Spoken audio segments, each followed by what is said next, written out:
spun că nu m-am născut o lei. Chiar până acum câțiva ani, mi se părea mai interesant, poate chiar mai productiv, să fiu o piții. Cred că nici în acest moment. Nu știu dacă sunt mulți care să mă considere o lei. Oare ce ați fi spus dacă astăzi aș fi apărut aici, îmbrăcată în trenile în fața dumneavoastră? Aș fi fost mai puțin lady? Nu cred. Dar conform regulilor societății, cu siguranță aș fi fost. Ce înseamnă o lady? E rafinată, e discretă, se îmbracă bine, știe care sunt ultimele tendințe în modă și le aplică. Dar acest statut de lady nu ține de noi. Ține de societatea din care facem parte. E important ce facem, cum facem. Și atunci societatea ne poate cataloga drept lady sau piți. Pentru unele femei, a fi lady înseamnă a nu fi pițipoană. Știu că e un termen urât. Dar dacă suntem foarte atenți la ce se întâmplă, acțiunile pe care le au aceste femei în mediul audiovizual sunt mult mai vizibile decât acțiunile de caritate ale unei femei lady. Vă rog să mă contraziceți dacă nu e așa. O să vă rog să mă credeți pe cuvânt. Până în urmă cu câteva săptămâni, habar n-aveam cine e Adelina Pestrițu. Nici nu știu dacă e important că eu nu știam cine e Adelina Pestrițu. Câțiva bărbați râd în sală, e bine? Nici nu știu dacă e important dacă eu știam sau nu știam.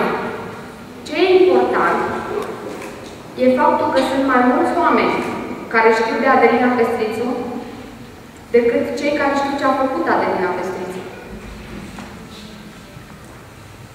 Și este remarcabil. Să știți că eu le admir pe toate pițiile din lume. Pentru că știu, într-un mod vulgar, să-și creeze un drum propriu, să fie vizibile, să-și creeze o altă soartă. Dar doar a lor, pentru că sunt extrem de egoiste. O lady trebuie să-și asume exact contrariul. O adevărată lady trebuie să schimbe societatea din care face parte, sau părți din ea. Trebuie să influențeze grupul. Trebuie să ajute oamenii. Și de fapt, cine este o lady? Când exista aristocrație, era foarte simplu. Trebuia doar să te naști în familia potrivită. Și dacă analizăm bine, și în acest moment, dacă te naști într-o familie de viță nobilă, ești catalogat drept lady. Pentru că așa e normal. Dar pentru noi, pentru restul, e important ce facem pentru societate. Eu nu voi putea de mâine să fiu o lady. Nu am control asupra acestei etichete. Nu contează cât de frumos mă îmbrac. Nu contează dacă vorbesc frumos. Nu contează că știu să-mi aranjez picioarele când mă așez pe un scaun.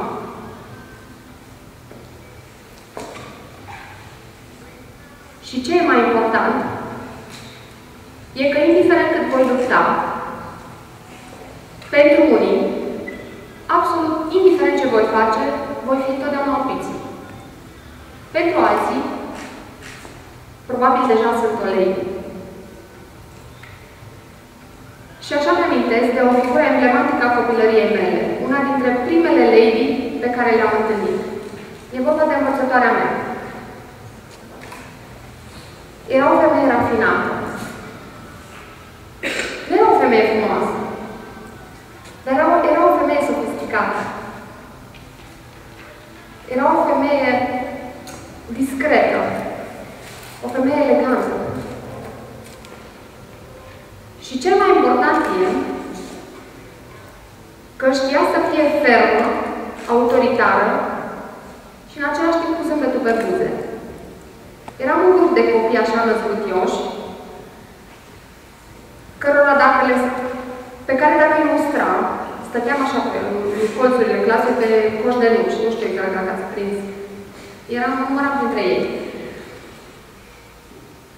Știa să fie atât de fermă în exprimare, încât te gândeai de 2 ori dacă o să mai greșești. O admir foarte mult și mă bucur că am avut în viața mea. Mă întorc la antreprenoriat pentru că, de fapt, de asta ne-am întâlnit aici. Eu cred că antreprenoriatul potențează ideea de lady. În momentul în care am decis să devin antreprenor, a trebuit să-mi asum foarte multe aspecte, printre care și acela de a avea un statut de lady. E foarte important cum te îmbraci. E foarte important cum vorbești. Dar cred că cel mai important este modul în care te poziționezi în societate. Trebuie să ai un cel pentru comunitatea din care faci parte.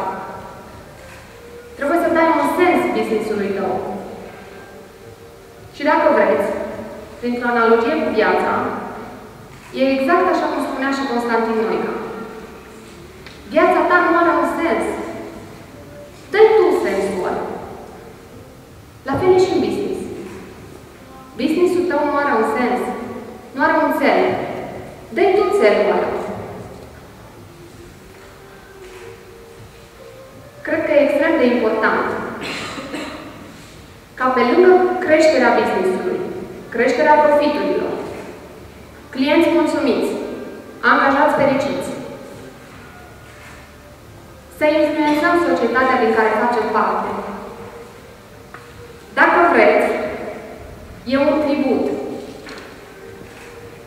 pe care trebuie să-l dăm societății din care facem parte, drept mulțumire pentru prosperitatea cu care ne hrănește. Și cred cu tărie că suntem reflecția celor pe care îi servim. Așa mi-amintesc de un exemplu din business-ul meu propriu.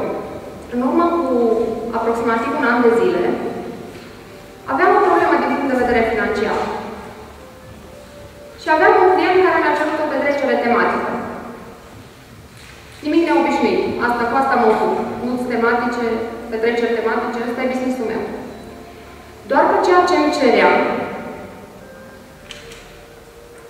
nu era conform cu principiile mele. Ce îmi cerea? Îmi cerea ca în cazul unui eveniment să parodiez un personaj celebru din Cluj. Un personaj pe care îl cunoașteți aproape cu toții sau poate chiar cu toții.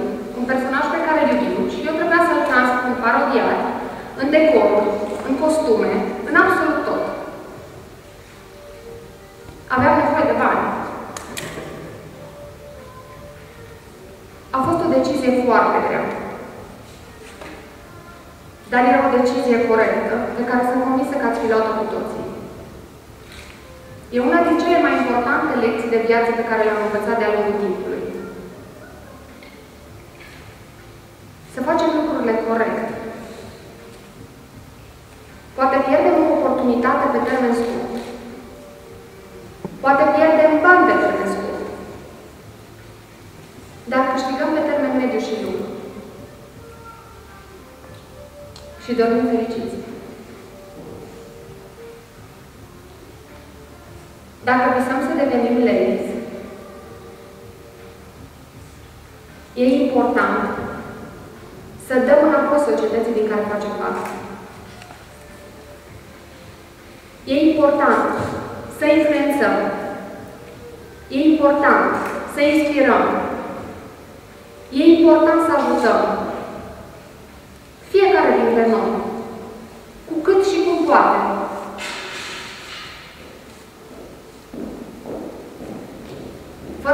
odată frumoasă, indiferent cât de frumos ne îmbrăcăm, nu avem cum să fim frumoase. Vă mulțumesc!